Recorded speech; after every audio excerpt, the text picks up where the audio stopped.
The sight of Marissa Kane stumbling through the dusty streets of Challis, Idaho, with blood seeping through her tattered dress and desperation etched across her face, would haunt Adam Lancaster for the rest of his days, though not for the reasons one might expect.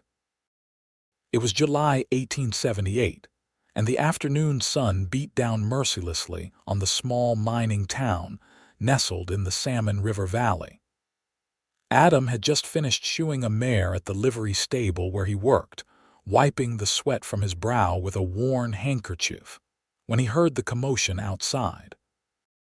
Shouts echoed from the general store, and through the open stable doors, he saw a young woman burst onto the street, clutching her side. Without thinking, Adam dropped his tools and ran toward her. She made it perhaps 20 feet before her knees buckled. He caught her before she hit the ground, her weight slight in his arms, her dark hair falling across her pale face. "Please," she gasped, her green eyes wide with fear and pain. "They are coming. I need a doctor, but I have no money. I cannot pay." Adam glanced up to see 3 men emerging from the store, their faces twisted with anger. He recognized them as ranch hands from the Copper Creek outfit, notorious for their rough treatment of anyone who crossed their path. The tallest one, a man named Silas, pointed at Marissa. "That woman is a thief," Silas called out. "She tried to steal from Mr. Henderson's store." Adam felt Marissa trembling in his arms. Blood was indeed soaking through her dress at her side, but as he looked closer, he could see it was not from any recent wound being made worse, but from an older injury that had reopened. Her face was bruised, and there were marks on her wrists that spoke of rough handling. "That is a lie," Marissa whispered, her voice breaking.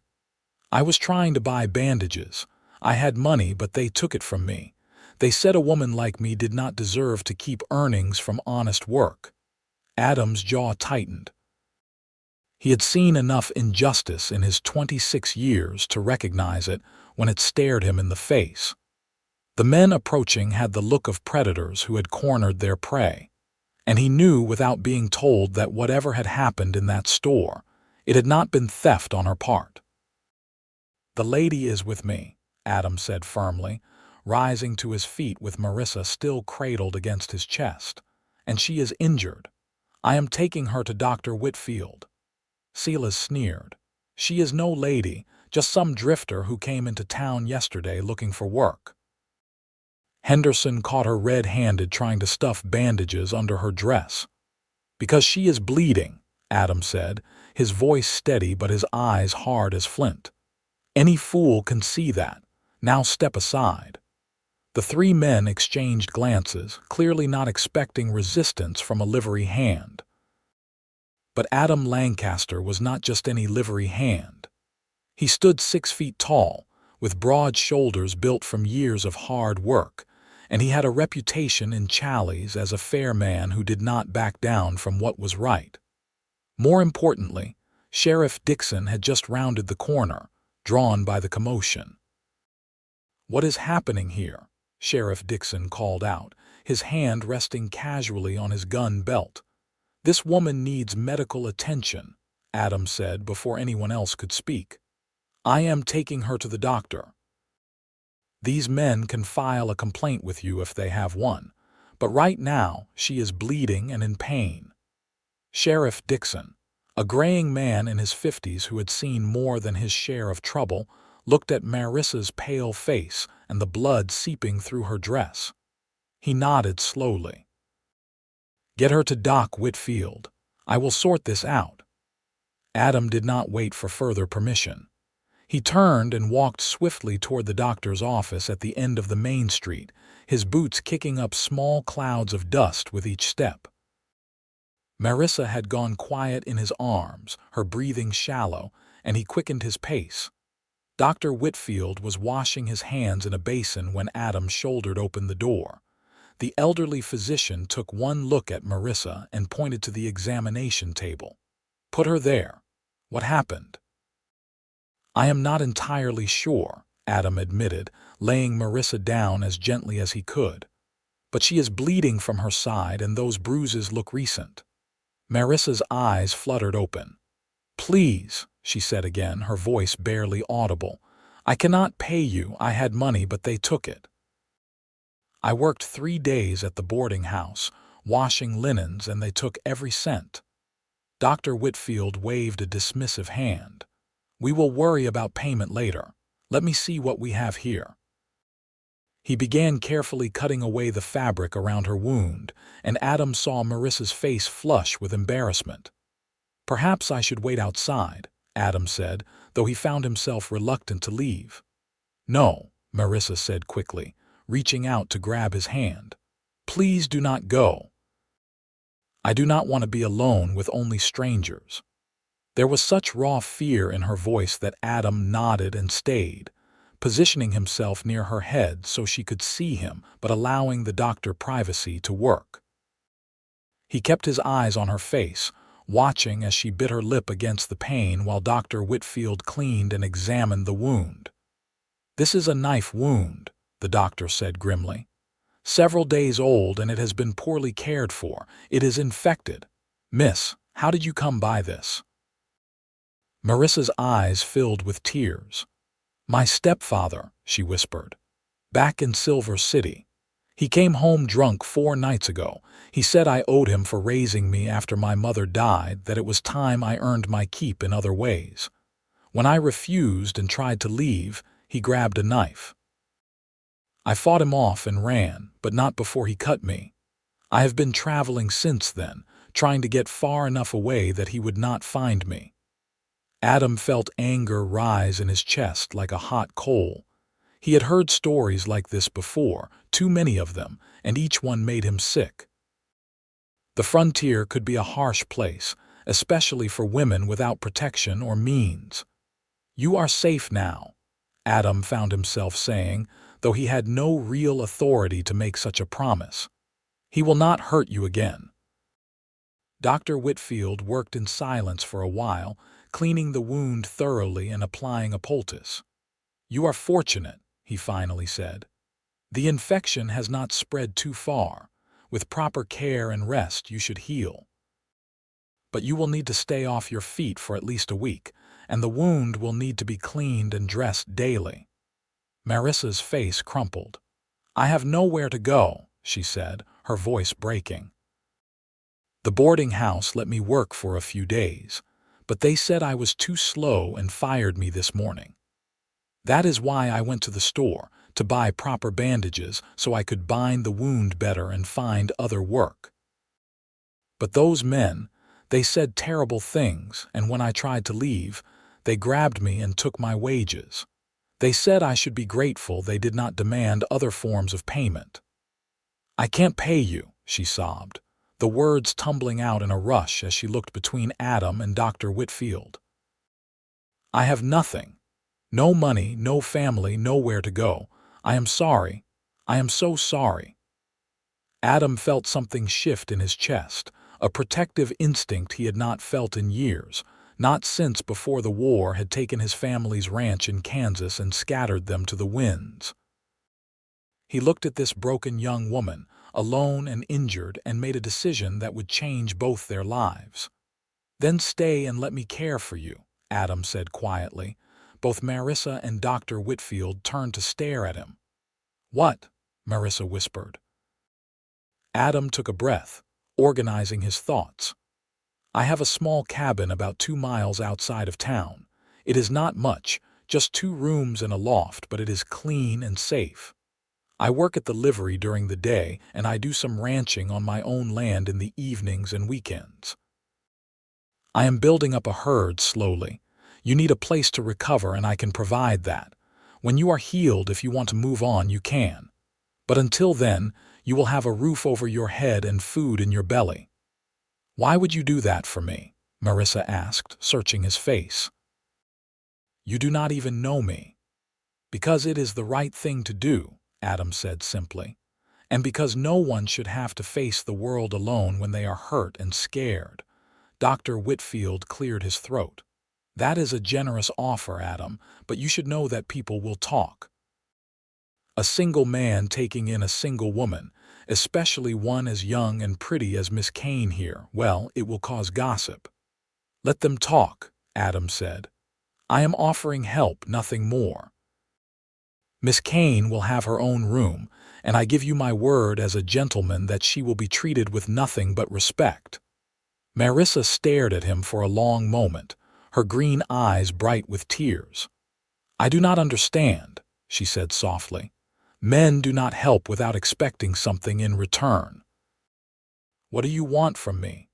The question hurt Adam more than he cared to admit, because it revealed just how much this young woman had suffered, that she could not conceive of kindness without strings attached. I want nothing, he said firmly. Except maybe to know that I helped someone who needed it. My own mother died when I was 15, and my father lost our ranch shortly after. We had no one to help us, and we lost everything. I swore then that if I ever had the means, I would help others when I could. I have a roof and food enough for two. That is all this is. Dr. Whitfield finished bandaging Marissa's side and stepped back. Well, Miss Kane, the decision is yours, but I will tell you this. Adam Lancaster is one of the most honest men I know in this town. If he says you will be safe, you will be. Marissa looked at Adam, really looked at him as if trying to see into his soul. Whatever she saw there must have reassured her because she slowly nodded. All right, she whispered. Thank you. I will work to repay you, I promise. As soon as I am able, I will cook and clean and do whatever you need. We can discuss that later, Adam said. For now, you just need to rest and heal. He turned to Dr. Whitfield. What do I owe you? $2 for the treatment and another $1 for the supplies she will need for the dressings, the doctor said. I will put together a kit for you with clean bandages, salve, and instructions. Adam paid without hesitation, though he knew it would put a dent in his savings. Money was tight, as it always was, but he had enough to get by, and that was more than Marissa had right now.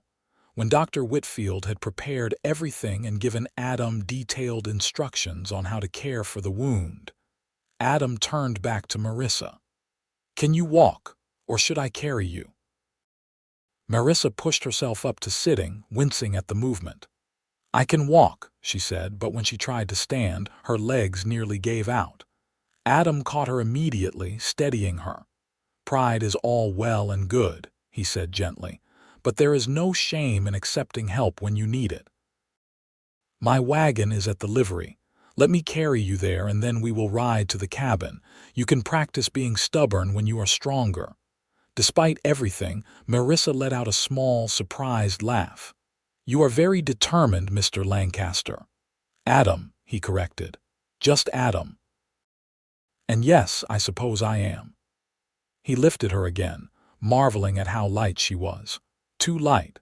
She was clearly undernourished, and he made a mental note to make sure she ate well once they got to the cabin. He had a good stock of supplies, and he could hunt for fresh meat. She would recover her strength. He would make sure of it. The walk back to the livery drew stares, as Adam had known it would. Challies was a small town, barely 300 people, and everyone knew everyone else's business. By nightfall, the whole town would know that Adam Lancaster had taken in the young woman who had been accused of theft. But Adam kept his eyes forward, ignoring the whispers. Sheriff Dixon intercepted them before they reached the livery. Adam, a word. Adam stopped, shifting Marissa's weight slightly. What is it, Sheriff? I spoke to those ranch hands and to Henderson at the store, Dixon said. Henderson admits he did not actually see Miss Kane here take anything. The ranch hands got involved because they were in the store and thought they were helping. Seems like it was all a misunderstanding blown out of proportion. A misunderstanding that left her injured and robbed of her wages, Adam said coldly. Sheriff Dixon had the grace to look uncomfortable. I retrieved her money from Sila's. He claimed he was holding it for safekeeping. He pulled out a small pouch and held it out. $12. That sound right, Miss Kane? Marissa nodded weakly. Yes, $12 for 3 days of work at the boarding house. Well, here it is then, Dixon said. And I had a word with those boys about their behavior. They won't bother you again. Adam doubted that would be the end of it, but he accepted the pouch and tucked it into Marissa's hand. There, you have money after all. Marissa clutched the pouch tightly, and Adam saw fresh tears in her eyes. Thank you, Sheriff, she managed to say. Dixon tipped his hat and walked away, leaving Adam to continue to the livery. Tom Jenkins, the owner of the stable where Adam worked, was waiting by the door. Heard you had some excitement, Tom said. He was a weathered man in his 60s with kind eyes and a practical nature. That the girl everyone's talking about. This is Miss Marissa Kane, Adam said. And yes, she ran into some trouble. I am taking her to my place so she can recover from an injury. I will be back to work tomorrow as usual. Tom studied Marissa for a moment, then looked at Adam. You are a good man, Adam. Too good for this rough world sometimes, but you be careful. People might get the wrong idea. People always get the wrong idea, Adam said. I stopped worrying about that a long time ago. Tom nodded slowly. Your wagon is ready. I hitched up Rusty for you. And Adam, if you need any help, you let me know. Clara and we have known you for 3 years now, and we trust your judgment. I appreciate that, Tom. Truly. Adam carried Marissa to his wagon, a simple buckboard with worn wooden sides but sturdy wheels. He had built a small covered area in the back where he sometimes transported goods, and he had filled it with hay and blankets to make a soft place for Marissa to lie during the journey. This looks like a nest, Marissa said with another small, surprised laugh as he settled her into the makeshift bed.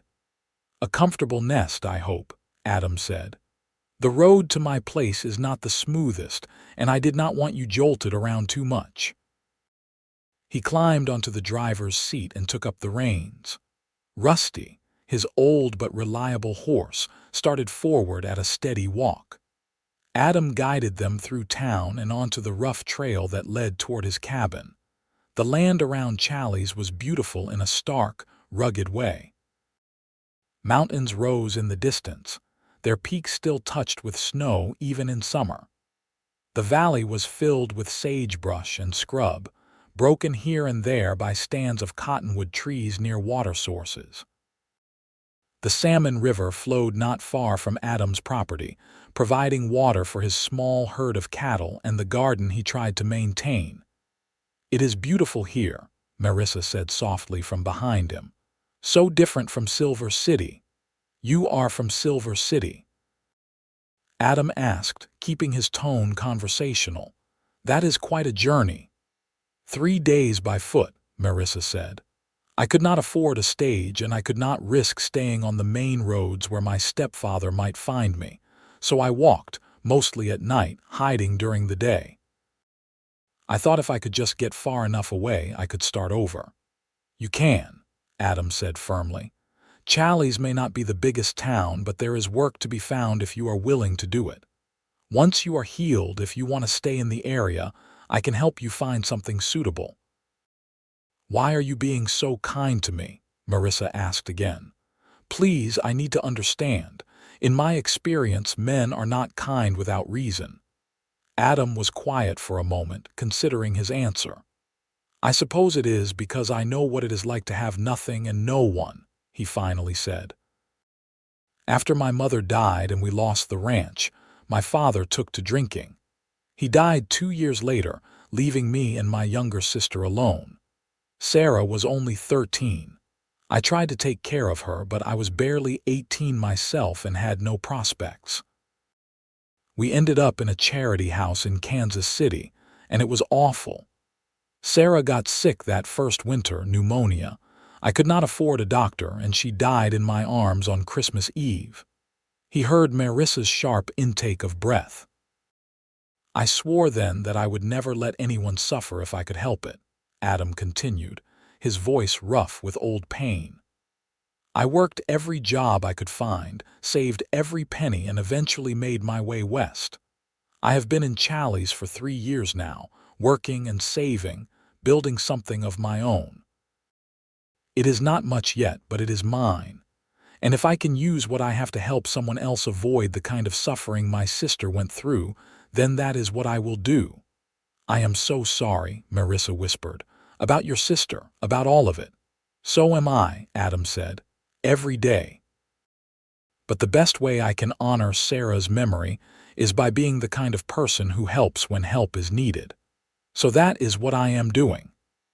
They rode in silence for a while, the only sounds the creaking of the wagon and the steady clip-clop of Rusty's hooves.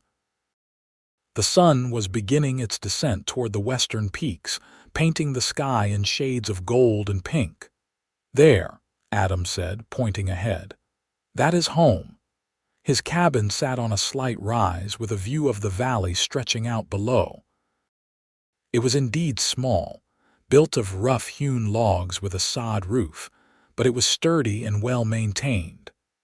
A small barn stood nearby, and a corral held 4 horses and about a dozen cattle. Chickens pecked around the yard, and a garden plot showed neat rows of vegetables.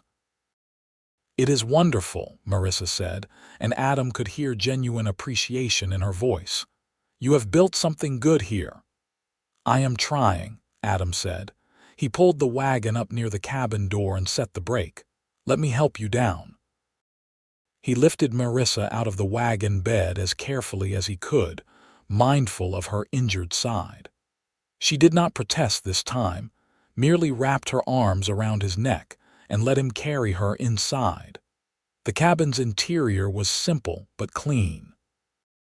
The main room held a stone fireplace, a rough wooden table with 2 chairs, a small stove for cooking, and shelves lined with supplies.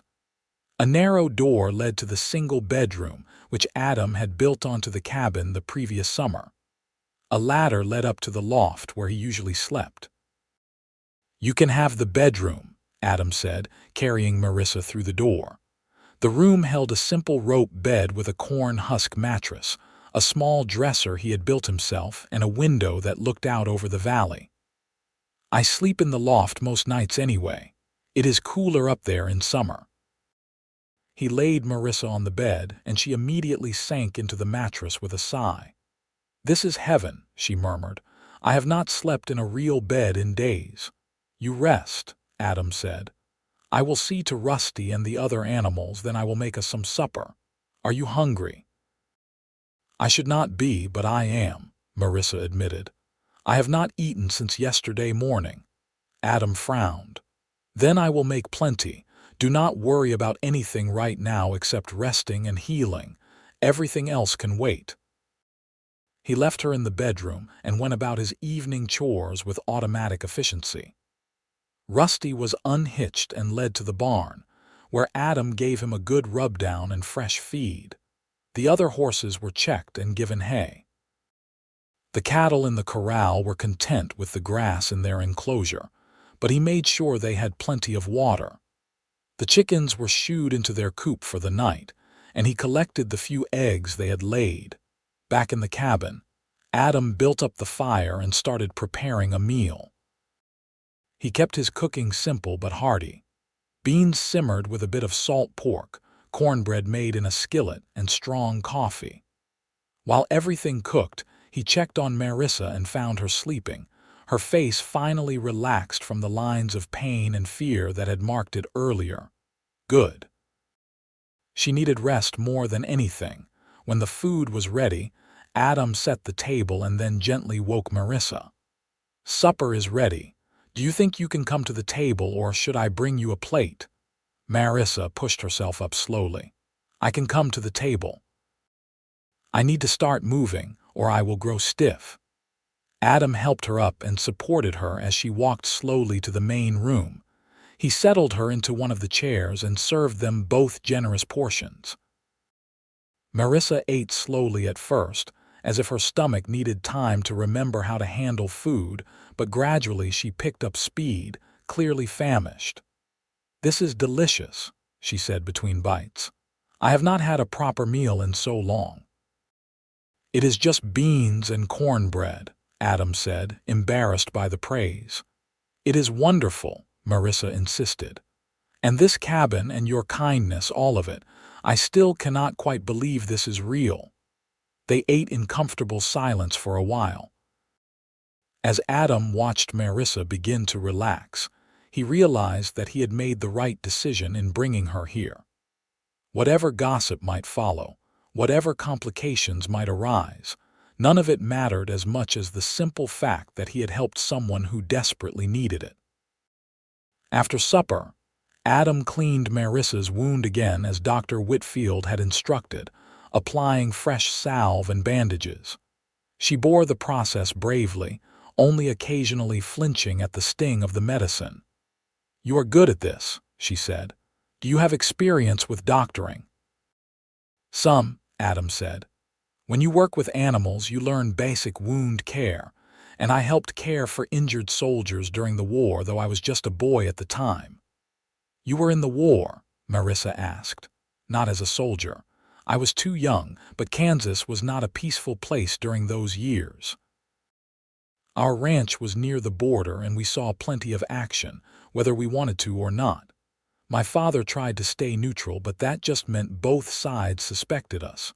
After my mother was killed in a raid, he gave up trying. How did she die? Marissa asked softly. Confederate raiders came through, looking for supplies and horses. My father was away in town, and it was just my mother, Sarah, and me at the ranch. My mother tried to stop them from taking our horses. One of the raiders shot her. Adam's hands were steady as he finished bandaging Marissa's side, but his voice was tight. She died before my father made it home. I am so sorry, Marissa said. You have lost so much. We all have our losses, Adam said quietly. The war touched everyone one way or another, but we survive. We keep going, that is all we can do. He helped Marissa back to the bedroom and made sure she was comfortable. I will leave this door open, he said. If you need anything during the night, just call out. I am a light sleeper. Thank you, Adam, Marissa said, for everything. I know I have said it before, but I will say it as many times as needed. You saved my life today. You would have survived, Adam said. Maybe, Marissa said, but it would have been a much harder road. You made it easier. That matters. Adam nodded, not trusting himself to speak past the sudden tightness in his throat. He climbed up to the loft and lay down on his bedroll, staring up at the rough wooden beams above him. Through the gaps in the floorboards, he could hear Marissa shifting in the bed below, settling in for the night. He had told himself this was just about helping someone in need, about honoring his sister's memory. But as he lay there in the darkness, listening to another person breathing in his home for the first time in 3 years, Adam had to admit that it felt good not to be alone. The next morning, Adam woke before dawn as usual. He dressed quietly and climbed down from the loft, checking on Marissa. She was still sleeping, her breathing deep and even. Good. She needed all the rest she could get. He went about his morning chores, feeding the animals and milking the cow he kept for fresh milk. When he returned to the cabin, Marissa was awake, sitting on the edge of the bed with her hand pressed to her bandaged side. How do you feel? Adam asked. Sore, Marissa admitted. But better than yesterday. That is something. You need help changing the bandage. Marissa hesitated, then nodded. I think so. I cannot reach it properly on my own.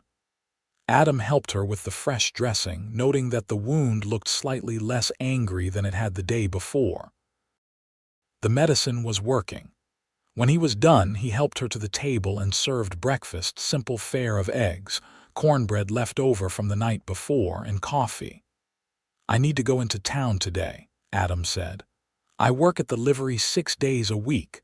Will you be all right here alone? I will be back before dark. I will be fine, Marissa said. I can rest and maybe do some light tasks if I am feeling up to it. Nothing strenuous, she added quickly when she saw Adam about to protest. "Just perhaps washing a few dishes or tidying up a bit. I need to feel useful." "Only if you are careful," Adam said. "If you start to feel tired or if your side starts hurting more, you stop immediately and rest. Promise me." "I promise," Marissa said with a small smile. "You are very protective." "Someone needs to look after you," Adam said simply. "Until you are well enough to look after yourself." He left for town as the sun was rising, riding one of his horses at an easy pace. His thoughts were full of Marissa, wondering if she would be all right, if she would rest as she promised. It was strange how quickly he had become concerned for her welfare. At the livery, Tom Jenkins greeted him with a knowing look. "How is your guest?" "Better," Adam said. "She is healing." "Glad to hear it. You had visitors yesterday evening after you left." Those ranch hands from Copper Creek came around asking questions about her. Adam's jaw tightened. "What kind of questions?"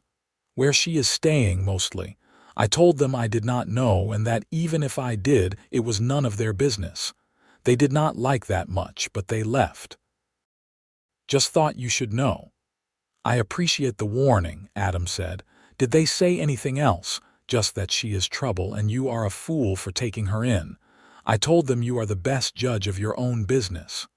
Tom paused. "Are they going to be a problem?" "Not if they know what is good for them," Adam said grimly. "But I will keep my eyes open." The day passed slowly. Adam worked on the tasks Tom gave him, shoeing horses, repairing tack, and cleaning stalls, but his mind was back at the cabin with Marissa. He found himself hoping she was resting, that she was not pushing herself too hard. When his workday finally ended, Adam collected his pay, $2 for the day's work, and stopped by the general store. He bought fresh vegetables, more flour and cornmeal, and a length of calico fabric that caught his eye. Marissa would need clothes, proper dresses without bloodstains and tears. He was no seamstress, but perhaps she could make something herself when she was feeling better. The ride home seemed to take forever, but finally he crested the rise and saw his cabin. Smoke rose from the chimney, and as he drew closer, he could smell something cooking. His heart lifted. Inside, he found Marissa at the stove, stirring a pot.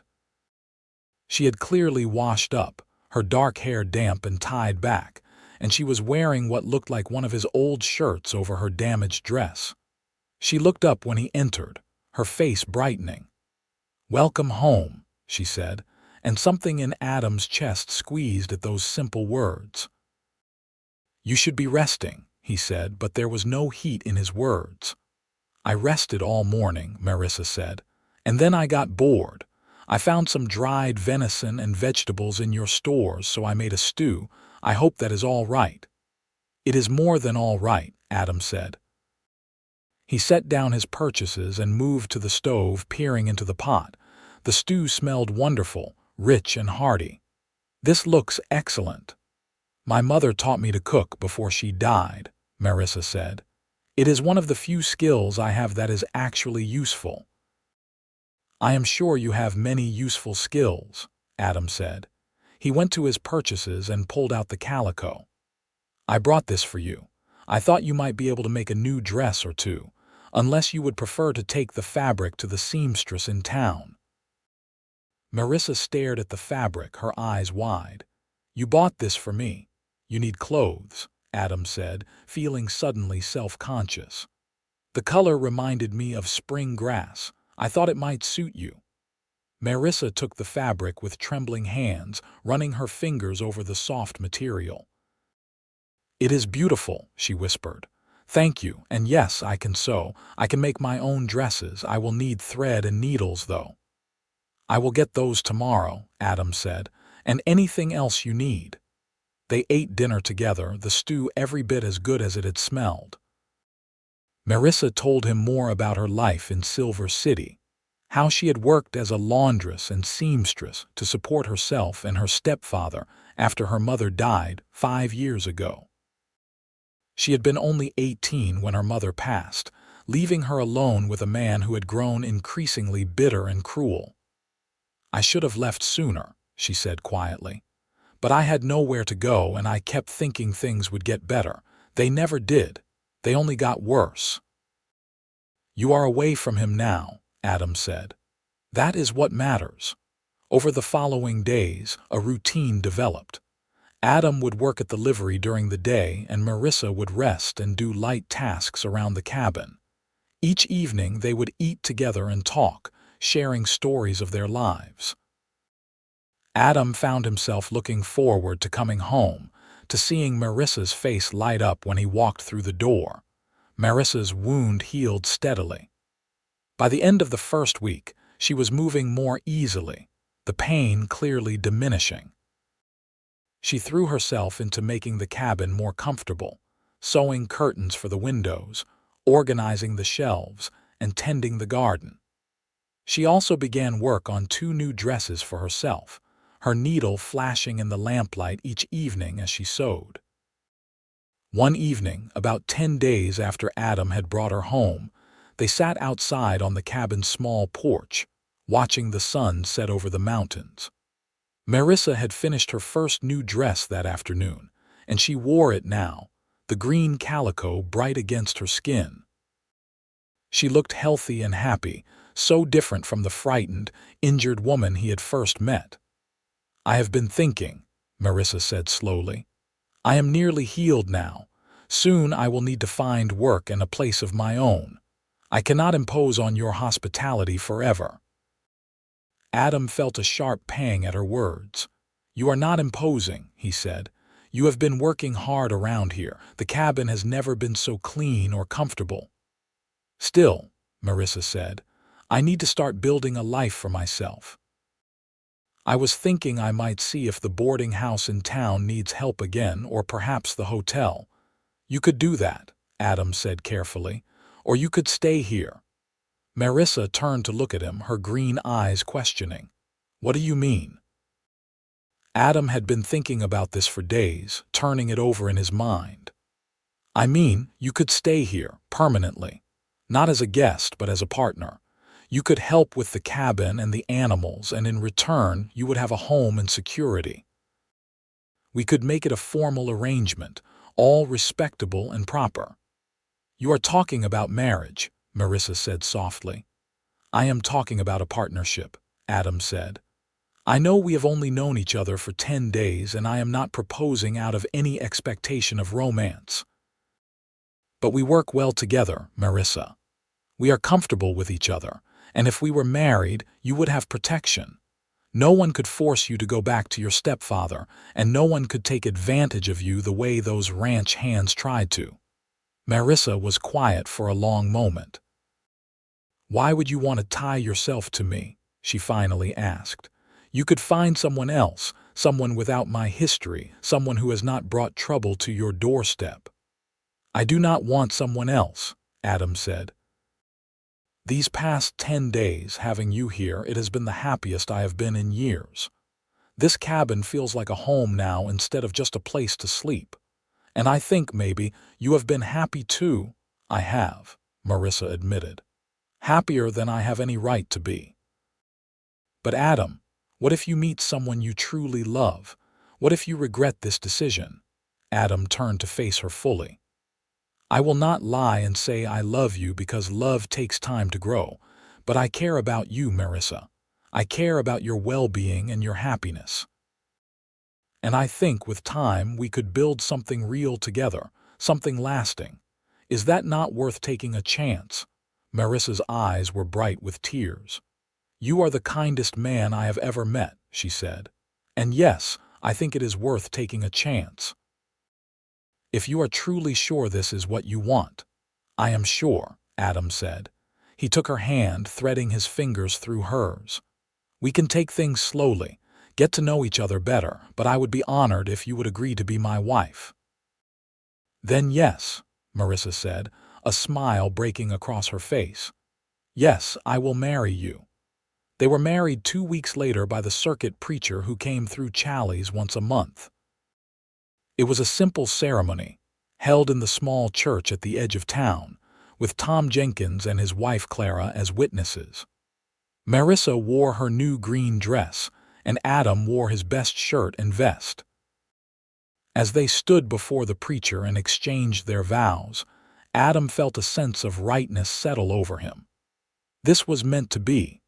Whatever had brought Marissa stumbling into his life that day in July, he was grateful for it. The gossip in town had been fierce at first, as expected. People whispered about the hasty marriage, about Marissa's mysterious past, about Adam's foolishness in taking in a stranger. But as the weeks passed and people saw how hard Marissa worked, how devoted she and Adam were to building their life together, the talk began to die down. Marissa proved herself to be an invaluable partner. She took over much of the work around the cabin and garden, freeing Adam to focus on building up his herd and improving the property. She also began taking in sewing work, her skill with a needle quickly becoming known in town. Women would bring her fabric and patterns, and Marissa would create beautiful dresses and shirts, earning extra money that she insisted on saving for their future. The first month of their marriage was one of adjustment. They gave each other space, Adam still sleeping in the loft and Marissa in the bedroom. They were partners, friends even, but there was still a certain awkwardness between them, an awareness of what their marriage could become but had not yet.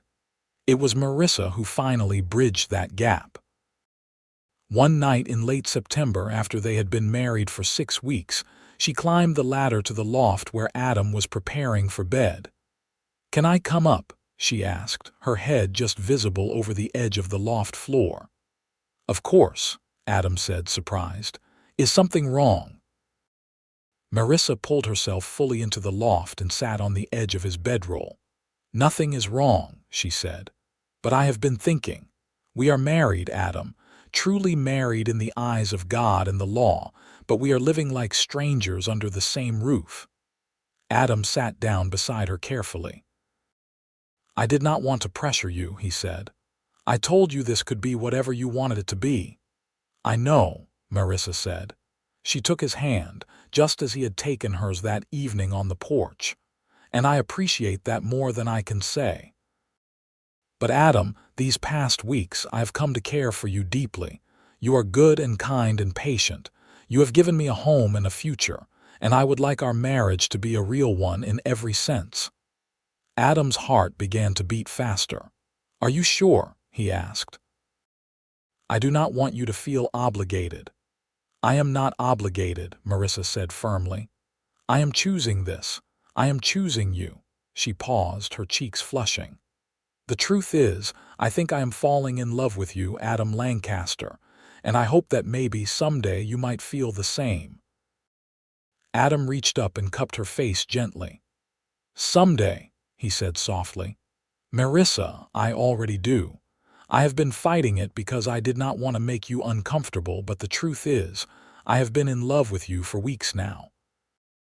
You are the first thing I think about when I wake up and the last thing I think about before I sleep. You make me laugh, you challenge me to be better, and you have turned my house into a home. How could I not love you?" Marissa's face broke into a radiant smile, and then she kissed him. It was soft and tentative at first, a question being asked and answered. But as Adam pulled her closer, the kiss deepened, becoming something more passionate, more certain. When they finally pulled apart, both were breathless. "Move your things down to the bedroom," Marissa whispered. "Tonight. I do not want to sleep alone anymore." "Neither do I," Adam said. That night marked a turning point in their marriage. What had begun as a practical arrangement had transformed into something real and deep. Adam moved his belongings down from the loft, and they shared the bedroom from that night forward. Their physical relationship developed slowly, with patience and care, both of them learning what brought the other pleasure and comfort. The months passed, and their love continued to grow. Winter came to the Idaho mountains, bringing snow that turned the valley into a white wonderland. Adam and Marissa spent the long evenings by the fire, talking and planning for the future. They spoke of expanding the herd, of building an addition onto the cabin, of all the dreams they were building together. In January, Marissa realized she was with child. She told Adam one evening after supper, her face glowing with joy and nervousness. "Are you happy?" she asked. "I know we have not talked much about children." Adam swept her into his arms, careful of her still healing side. The wound had closed completely months ago, but it had left a scar, a reminder of how far she had come. "I am thrilled," he said. "A baby, our baby. When?" "Late summer, I think," Marissa said. "August or September." They began preparing immediately. Adam built a cradle from smooth pine wood, carving designs into the headboard with painstaking care. Marissa sewed tiny gowns and blankets, her needle flying as she created a layette for their coming child. They both read every book on childbirth and infant care they could find, determined to be ready. The pregnancy progressed smoothly. Marissa bloomed with health, her face radiant, her body ripening with the child growing inside her. Adam treated her like spun glass, constantly worried that she would overwork herself, but Marissa laughed at his concerns and continued with her daily tasks, only slowing down in the final weeks. On a hot August day in 1879, exactly 1 year and 1 month after Adam had first found Marissa in the streets of Challis, she went into labor. Clara Jenkins came to help, and Dr. Whitfield was summoned. Adam spent the long hours of labor pacing outside the cabin, praying and worrying until finally he heard the sharp cry of a newborn. Clara emerged from the cabin, her face wreathed in smiles. "You have a son," she announced. "A big, healthy boy with a good set of lungs on him." Adam rushed inside to find Marissa propped up in bed, exhausted but glowing, holding a tiny bundle. She looked up at him with tears of joy streaming down her face. "Adam, come meet your son," she said softly. Adam approached slowly, almost reverently, and looked down at the baby in Marissa's arms. The child had a shock of dark hair and was waving tiny fists in the air, his face scrunched up as he announced his displeasure at being thrust into the world. "He is perfect," Adam whispered. "Absolutely perfect." He sat on the edge of the bed and put his arm around Marissa, pulling her and their son close. "What should we call him?" Marissa smiled. "I was thinking we could name him Samuel after your father, Samuel Lancaster. What do you think?" Adam felt tears prick his eyes. His father had died bitter and broken, but he had not always been that way. Once, he had been a good man before the war and loss had destroyed him. To have his grandson bear his name felt like a kind of redemption. "Samuel Lancaster," Adam said, testing the name. "Yes, that is perfect." The next few months were a blur of sleepless nights and endless wonder. Samuel proved to be a healthy, hungry baby who demanded attention at all hours. But neither Adam nor Marissa minded. They took turns walking the floor with him when he fussed, marveling at his tiny fingers and toes, laughing at the expressions that crossed his face. As Samuel grew, the Lancaster family flourished. Adam's herd had grown to nearly 50 head of cattle, and he had expanded his land holdings, purchasing an adjacent property from a retiring rancher. The cabin, too, had grown, with a proper second bedroom added on and a larger kitchen built to replace the cramped original. Marissa's sewing business continued to thrive. She had a steady stream of customers from town and even from the surrounding ranches. Her skill was well known, and women would wait weeks for one of her creations. The money she earned went into their savings, building a cushion against hard times. When Samuel was 2 years old, Marissa became pregnant again.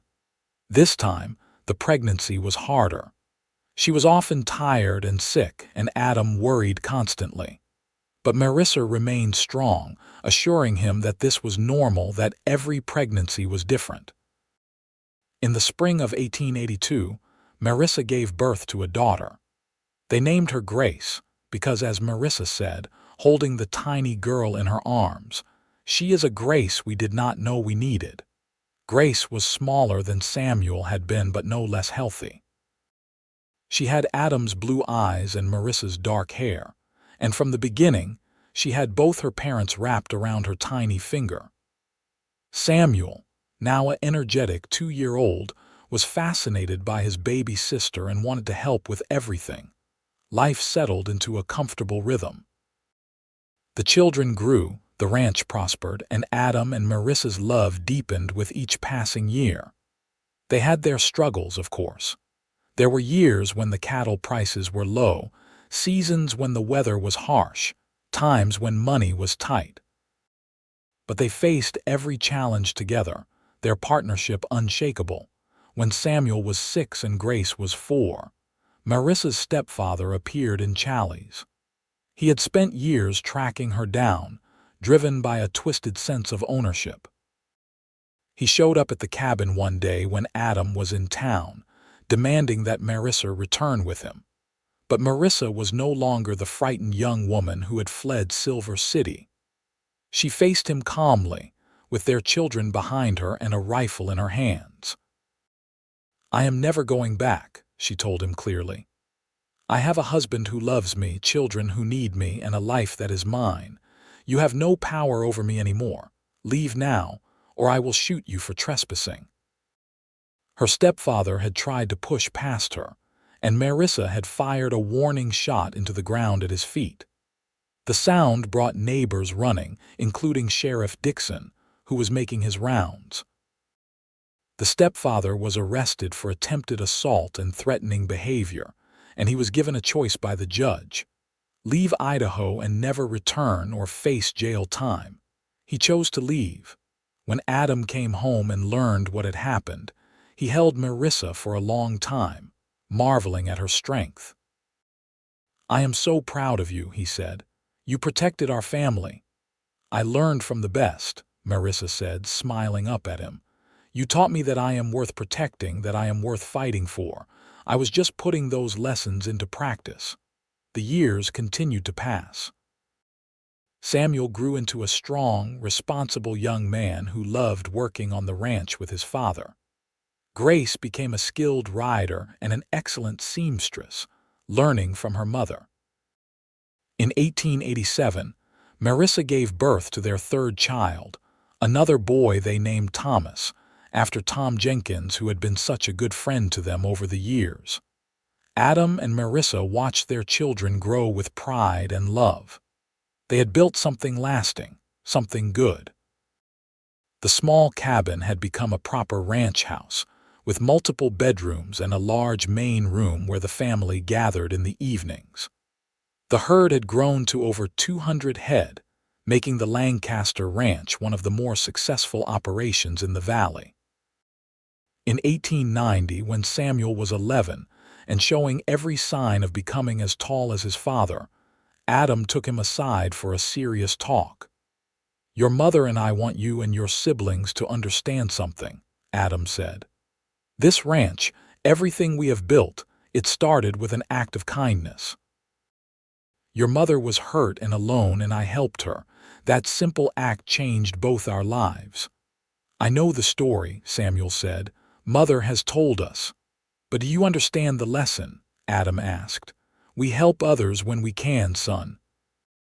Not because we expect anything in return, but because it is the right thing to do. The ranch, our family, all of this exists because we chose kindness over indifference. I want you to remember that as you grow up. I want you to be the kind of man who helps when help is needed." "I will, Pa," Samuel promised. "I want to be just like you." Adam pulled his son into a hug, his heart full. "Be better than me," he said. "That is all any parent really wants." As the 1890s dawned, the Lancaster family was firmly established in Challies. Adam and Marissa were respected members of the community, known for their hard work and their willingness to help neighbors in need. Their children were growing up strong and capable, ready to face whatever challenges the future might bring. One evening in the summer of 1895, Adam and Marissa sat on the porch of their ranch house, watching the sun set over the mountains just as they had 17 years earlier when Adam had first proposed. Samuel was 16 now, nearly a man. Grace was 13, beautiful and bright. Thomas was 8, full of energy and mischief. "Can you believe it has been 17 years?" Marissa asked, leaning against Adam's shoulder. "Sometimes it feels like yesterday," Adam said. "I can still see you as clearly as if it were this morning, stumbling down that street in town, so hurt and scared. And you, so stubborn and kind," Marissa said with a laugh, "refusing to let me face the world alone. Do you remember what you said to me that day in Dr. Whitfield's office?" "Then stay and let me care for you," Adam quoted softly. "The best words I ever spoke." "The best words I ever heard," Marissa said. She turned to look at him, her green eyes still as bright as they had been all those years ago. "I love you, Adam Lancaster. More today than yesterday, more tomorrow than today." "And I love you," Adam said, kissing her softly. "Thank you for taking a chance on a cowboy who did not have much to offer except a small cabin and a big heart. You offered me everything that mattered," Marissa said. "Safety, kindness, and love. What more could anyone want?" They sat together as the stars began to appear overhead, the sounds of their children playing in the yard, the lowing of cattle in the distance, the rustle of wind through the cottonwood trees. It was a peaceful moment, a perfect moment, the kind that makes up a life. In the years that followed, the Lancaster family continued to thrive. Samuel married a rancher's daughter from a neighboring spread and started his own herd with his father's help. Grace married the new schoolteacher who came to Challies, a kind young man who adored her, and they built a house in town. Thomas showed an interest in horses and began breeding some of the finest stock in Idaho. Adam and Marissa became grandparents, doting on the babies that their children brought into the world. They watched a new generation grow up on the land they had carved out of wilderness and hardship, knowing that their legacy would continue long after they were gone. As they grew older, Adam and Marissa never forgot the day they met, the moment that changed everything. They told the story to their grandchildren, wanting them to understand that sometimes the most important decisions in life are the ones where you choose kindness over convenience, where you help someone even when there is nothing in it for you. "Your grandfather saved my life that day," Marissa would tell the children gathered at her feet. "Not just by taking me to the doctor, but by offering me a home when I had nowhere to go. He gave me back my life, my dignity, and eventually his heart." "And your grandmother saved me right back," Adam would add. "She took a lonely cabin and turned it into a home. She took a lonely man and gave him a family. We saved each other." In the spring of 1910, Adam and Marissa celebrated their 32nd wedding anniversary with a party attended by what seemed like half of Challies. Their children and grandchildren surrounded them, along with friends they had made over 3 decades in Idaho. It was a joyous occasion, filled with laughter and music and love. That night, lying in bed in the room they had shared for so many years, Marissa curled against Adam's side. "What are you thinking about?" she asked, sensing his pensive mood. "About that day in town," Adam said. "About finding you, hurt and alone. About the choice I made to help you. It was such a small thing, really, just offering assistance to someone who needed it, but it changed everything." "The smallest choices often do," Marissa said. "If I had gone to a different town, if you had been somewhere else that day, if either of us had made a different decision, none of this would exist. No family, no ranch, no life together. It is terrifying and wonderful to think about. But we did make those choices," Adam said. "And I would make them again every single time," You are the best thing that ever happened to me, Marissa Lancaster. And you are my everything, Marissa said. My rescuer, my husband, my love, my home. You always have been. They fell asleep holding hands, just as they had done for 32 years, just as they would continue to do for the rest of their lives. The years continued to pass with increasing speed.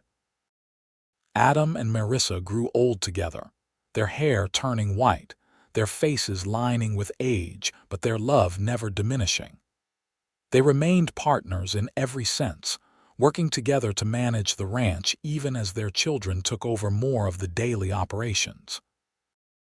In 1918, as the world was torn apart by war, Adam fell ill with pneumonia.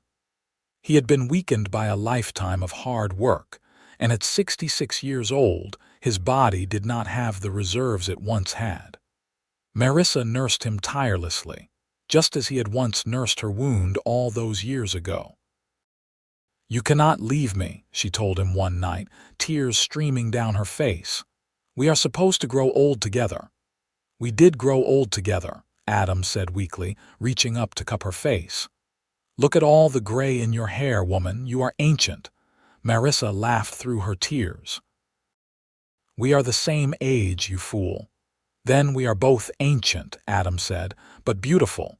You are still the most beautiful thing I have ever seen." "I do not want to lose you," Marissa whispered. "You will never lose me," Adam said. "I will be right here, in every sunset you watch, in every breath of mountain air, in the faces of our children and grandchildren. Death cannot separate us, not really. We are bound together, you and I, forever." But Adam Lancaster was stronger than anyone gave him credit for. He fought the pneumonia with the same determination he had brought to every challenge in his life.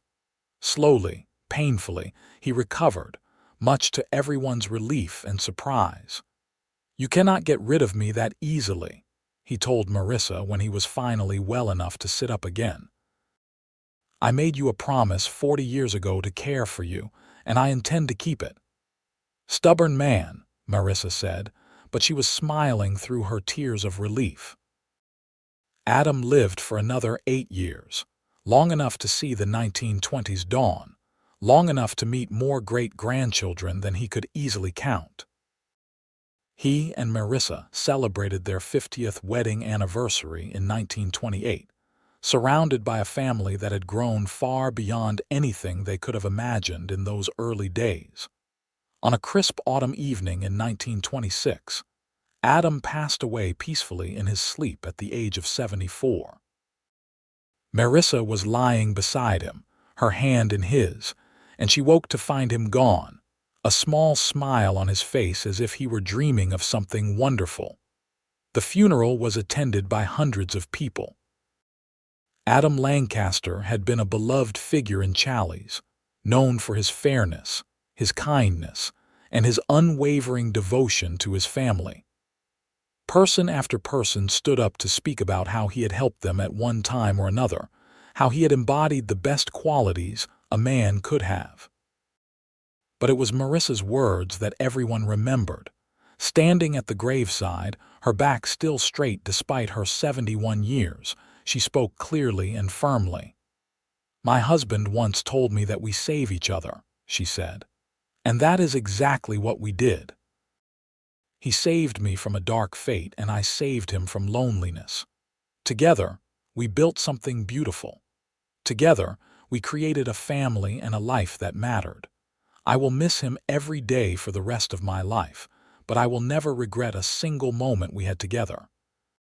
He was my home, my heart, my everything. And wherever he is now, I know he is waiting for me." Marissa lived for 6 more years after Adam's death. She spent those years surrounded by her children and grandchildren, telling stories about their father and grandfather, keeping his memory alive. She continued to live at the ranch, in the house they had built together, refusing to leave even when her children urged her to move to town. "This is where Adam and I made our life," she said simply. "This is where I belong." On a summer evening in 1932, Exactly 54 years after the day, Adam had found her in the streets of Challis. Marissa Kane Lancaster died peacefully in the bedroom she had shared with her husband for so many years. She was 77 years old, and according to the doctor who attended her, she died with a smile on her face. Her children found a letter on her bedside table, written in her still steady hand. "My beloved children," it read, "when you find this, I will be gone to join your Father. Do not grieve for me. I have lived a long, full life, far beyond anything I could have hoped for when I was a young woman with no future. Your Father gave me everything, not through grand gestures, but through simple kindness and unwavering love. He saw me when I was at my lowest and chose to help rather than look away. That choice created all of this, everything you have, everything you are. Remember that. Remember that kindness matters, that helping others matters, that love matters most of all. Be good to each other. Help those who need it. And know that your Father and I will always be with you in every sunset, in every mountain breeze, in every act of kindness you perform. We love you all, always and forever. Your mother." Marissa was buried beside Adam on a hillside overlooking the ranch, with a view of the mountains they had both loved. Their headstone was simple. Adam Lancaster, 1852–1926, and Marissa Kane Lancaster, 1855–1932, together forever. The Lancaster Ranch continued to operate for generations, passed down through their children and grandchildren. The story of how it all began, of a cowboy who helped a desperate woman and fell in love, became family legend, told and retold to each new generation. And in Challis, Idaho, where it all began, people still spoke of Adam and Marissa Lancaster with warmth and respect. Their story became a reminder that sometimes the most important things in life begin with a simple choice: to help someone in need, to offer kindness when it would be easier to walk away, to choose love over loneliness. The cabin where they had first lived together still stood on the property, preserved by the family as a reminder of their humble beginnings. Inside, visitors could see the simple furniture Adam had built, the rope bed where Marissa had recovered from her wound, the stone fireplace where they had cooked their first meals together. On the wall hung the green calico dress Marissa had made from the fabric Adam bought her all those years ago, carefully preserved. Beside it was a photograph taken on their 50th anniversary, showing an elderly couple still holding hands, still looking at each other with love and devotion. In the photograph, Adam's eyes still held that same kindness that had prompted him to help a desperate woman in the street 50 years earlier. And Marissa's expression still held that mixture of gratitude and love that she had shown when he first said those fateful words, "Then stay and let me care for you." Those words had changed everything. They had saved 2 lives and created a family that would span generations. They had proven that sometimes the most powerful force in the world is not violence or wealth or power, but simple human kindness. The Lancaster family never forgot that lesson. Generation after generation, they carried forward the values Adam and Marissa had embodied: kindness, compassion, hard work, and love. When someone needed help, a Lancaster was there to offer it. When someone was alone, they were welcomed into the family circle. The ranch became known not just for its fine cattle and horses, but for the warmth and generosity of the people who ran it. In 1978, exactly 100 years after that fateful day in July when Adam found Marissa, the Lancaster family held a centennial celebration. Descendants came from all over the country, some carrying the last name Lancaster, others carrying different names but the same blood. They gathered on the ranch, now sprawling and prosperous, to celebrate the legacy of two people who had started with nothing but each other. The oldest living descendant, Samuel Lancaster's daughter Margaret, was 92 years old. She had been born just a year after Adam died, but she had grown up hearing stories about her legendary grandparents. She stood before the assembled family, leaning on a cane, and shared what her father had told her. "My father said that the most important thing his parents ever taught him was that love is an action, not just a feeling," Margaret said, her voice still strong despite her age. When grandfather Adam helped grandmother Marissa, he did not know he would fall in love with her. He did not help her to get something in return. He helped her because it was right. And from that one act of kindness, all of us came to be. She gestured to the crowd of people gathered around her, easily over 100 strong. "Look at us. Look at what came from one cowboy's decision to help one desperate woman.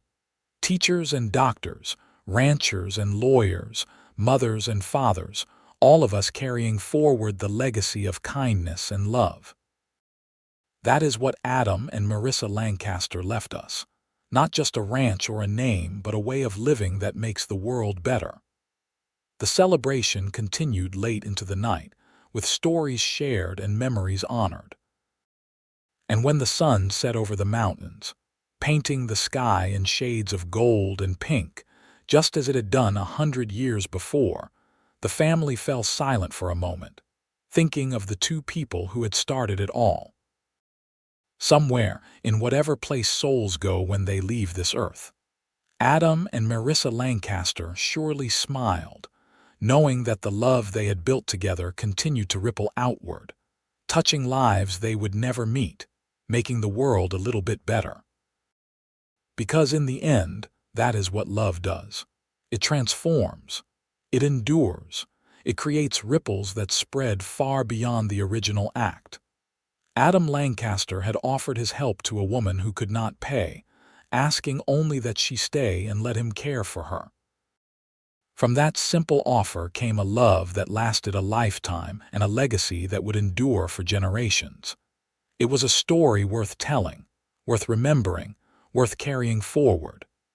It was a reminder that sometimes the most extraordinary things begin with the most ordinary acts of kindness. And that when we choose to help others, when we choose love over indifference, we create something that can never truly die.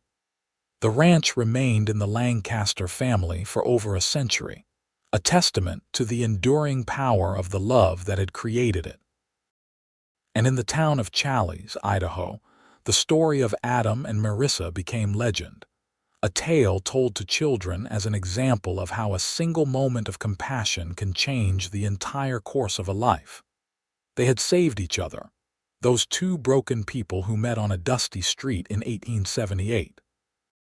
And in saving each other, they had created something beautiful and lasting, a love story for the ages, a reminder that kindness matters, that helping others matters, and that love, true love, can conquer anything. Their story was over, but their legacy lived on, in the land they had worked, in the family they had created, and in the countless lives they had touched through their example.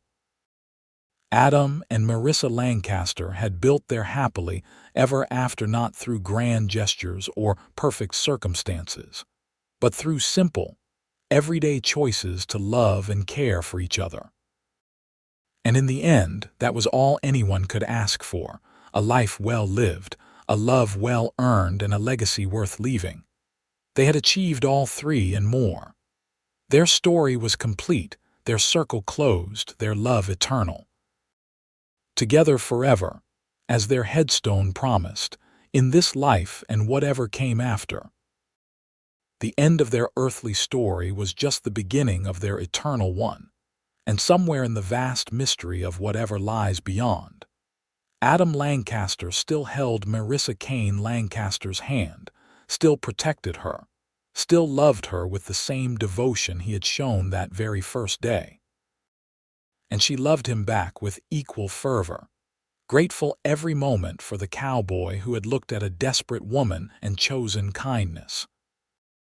It was a love story that had begun with a sob and an offer, grown through years of partnership and devotion, and ended only to begin again in a place where love never dies.